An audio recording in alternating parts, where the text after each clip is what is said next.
అందరికీ నమస్కారం అండి. బాచీరావు ఆస్ట్రో సెంటర్కి వెల్కమ్ అండి. ఈరోజు మన వీడియోలో రాబోయే చంద్రగ్రహణము సాయంకాలం సంభవిస్తూ ఉంది కాబట్టి ఇది రాహుగ్రస్త చంద్రగ్రహణము కుంభరాశిలో శతభిష నక్షత్రంలో అంటే రాహు యొక్క నక్షత్రంలోని గ్రహణం అనేది సంభవిస్తూ ఉంది కాబట్టి ఏ వారికి ఎలాంటి ప్రభావాలు చూపిస్తుంది అంటే కుంభరాశి వారికి జన్మంలోనూ, మేషరాశి వారికి 11వ స్థానంలోను, అదేవిధంగా మీనం వాళ్ళకి 12లోను, కన్య వారికి 6లోను, కర్కాటం వారికి 8లోను సంభవిస్తోంది.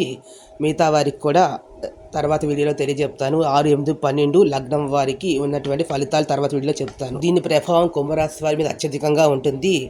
వారి యొక్క దేహం మీద, మనసు మీద అక్కడ తీవ్ర ప్రభావం అనేది కుంభరాశి వారి మీద చూపిస్తుంది. కాబట్టి కుంభరాశి వారు జాగ్రత్తలు తీసుకోవాల్సిన అవసరం ఉంది. మానసికంగా వారు ఎక్కువ ఇబ్బంది పడతారు కాబట్టి వారు బియ్యాన్ని, మినుముల్ని కూడా దానం చేయవలసినటువంటి అవసరం ఎంతైనా ఉంది. అది చేయలేనటువంటి వారు ధ్యానం చేయడం అనేది మనసును స్థిరంగా ఉంచుకోవడం అత్యవసరమైనటువంటి విషయం. ఈ గ్రహణం గురించిన పూర్తి సమాచారం కోసం మిగతా రాశుల వారు కూడా వినాలి అనుకుంటే please subscribe my channel. Thank you to all.